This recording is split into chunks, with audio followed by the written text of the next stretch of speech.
Hello friends, welcome back to my channel வாழ்க்கை பயணம். இன்றைக்கி நம்ம எக்ஸோரா பிளான்ட் பற்றி பார்க்கலாம். என்கிட்ட இருக்கிறது மினி எக்ஸோரா. இது ஸ்மால் பிளான்ட்டாக தான் வளரும். நான் 8 இன்ச் பாட்டில் தான் இதை வச்சு வளர்த்துட்ருக்கேன். எவ்வளோ பியூட்டிஃபுல்லாக இருக்குது பாருங்கள். பிளான்ட்ஸ் ஃபுல்லாக ஃப்ளவர்ஸ் அண்ட் பட்ஸாக தான் இருக்குது ஃபுல்லாகவே.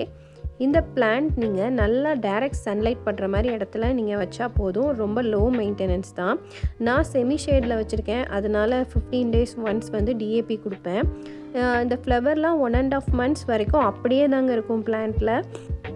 நார்மலாக எக்ஸோரா பிளான்ட் வந்து ரொம்ப பெருசாக வளரும். ஸோ அவ்வளோ ஸ்பேஸ் இல்லை எனக்கு வச்சு வளர்க்குறதுக்கு அப்படின்னு நினைக்கிறவங்க இந்த மினி எக்ஸோரா வாங்கி கண்டிப்பாக ட்ரை பண்ணுங்கள். அது மாதிரி இதில் எந்த ஒரு இன்செக்ட் பாதிப்பு அந்த மாதிரி பூச்சி தாக்குதல் எதுவுமே வராது. ரொம்ப ரொம்ப சூப்பராக லோ மெயின்டெனன்ஸில் இந்த பிளான்ட்டை வளர்க்குறான். இந்த வீடியோ பிடிச்சிருந்தா கண்டிப்பாக லைக் பண்ணுங்கள், சப்ஸ்கிரைப் பண்ணுங்கள். பாய்.